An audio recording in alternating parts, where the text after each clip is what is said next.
All right, guys, we're going to go over making a sphere again. I'm going to grab some slightly larger ring tools. Remember to preheat these tools. You can do it at the glory hole like this, or you could use the map gas torch, and then we're going to put them in the beeswax so that they're lubed up. So these kind of become, you treat them like jacks a little bit, because you want the glass to glide over that ring tool. You don't want it to get stuck in that hoop there. So I'm going to take a double gather for these spheres. Let the glass cool and set up. But you still need core heat, so you don't want to let it cool down too much. And here I'm going to take my second gather. If you're having trouble getting too much glass, you're more than welcome to take a third gather. This day the glass is pretty low in the furnace, so I'm going to take just a moment, cool my punty, but not too much time. And here I'm letting the glass skin up, or skin over. You can see the gather here. It's approximately 1:1 or 3:2 is ideal as far as material ratio of on and off the punty. Remember, everything that's on the punty, you won't be able to use. So once your glass skins over, then you come sit down and you use your ring tool. And you can see it has beeswax on it, so it glides over the glass really nicely. Be sure to turn evenly with your left hand. When I change direction, I actually let up a little bit with the tool. And this goes with a lot of tools like your jacks and other tools that you use while you're turning. You let up with your tool as you change direction.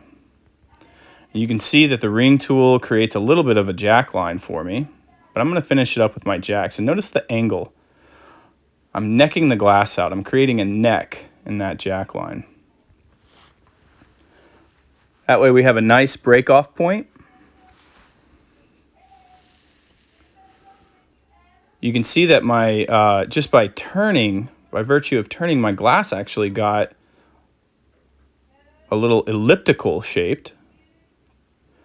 So I'm going back over the ring tool to round that out real nicely. And you can see I'm kind of moving the ring tool back and forth out to the end as I'm turning to make a nice, even sphere. And finally, I'm going to do a little bit more adjustment with the jacks.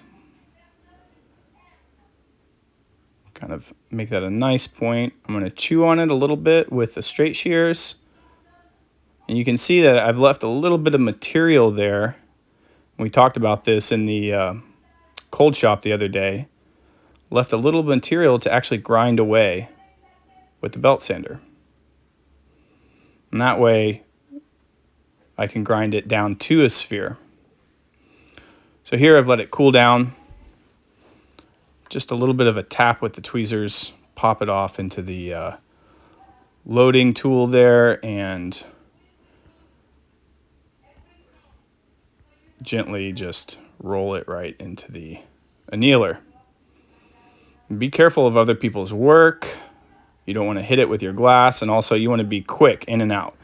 So let's do another angle of this. This is kind of from behind the bench, and you can see I've taken my gathers here. I'm going on with my ring tool, and this is sped up just a little bit so we can get through it.